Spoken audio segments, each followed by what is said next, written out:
Special.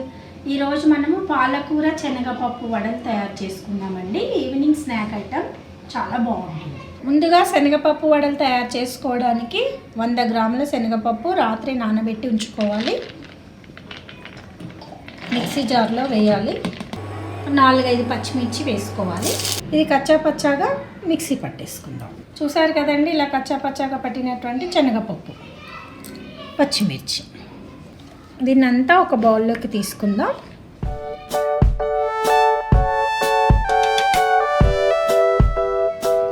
ఒక tea spoon అంత శనగపిండి కూడా వేసుకోవాలి, వడలు చక్కగా వస్తాయి. కొంచెం కొత్తిమీర, కొద్దిగా కరివేపాకు, అల్లం వెల్లుల్లి పేస్ట్, చిటికెడు పసుపు, రుచికి సరిపడా ఉప్పు, ఒక కట్ట తరిగిన పాలకూర, సగం ఉల్లిపాయ ముక్క, రెండింటిని ఇలా వేసుకొని కలుపుతూ ఉండాలి. మరీ పలుచగా వచ్చిందంటే ఇంకొంచెం శనగపిండి మళ్ళీ యాడ్ చేసుకోవచ్చండి. వడల పిండి రెడీ అండి. ఆయిల్ పెట్టుకొని వడలు వేసుకోవడం. డీప్ ఫ్రైకి సరిపడా నూనె పోసుకున్నాం కదండి. ఇది వేడెక్కాక మనం వడలు వేసుకుందాం.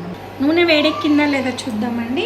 వేడెక్కింది. అలా వేడెక్కిన నూనెలో ఇలా వడలు చేసుకొని వేసుకుందాం.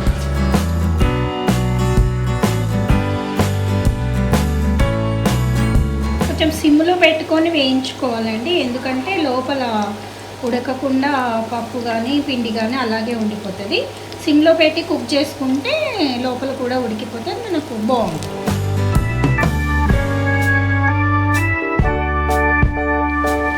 స్కూల్ నుండి రాగానే పిల్లలకి ఇవి స్నాక్ ఐటమ్ లాగా చేసి పెడితే ఎంతో బాగా తింటారు. మనం ఇంట్లో చేసుకున్నాయి కాబట్టి మనకి ఎలాంటి హానికరం అనేది ఉండదు. బాగుంటుంది, హెల్దీ డిష్ కూడా.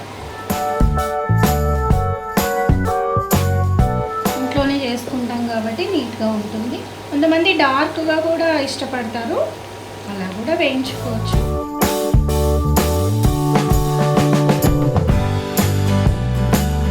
రెడీ అండి.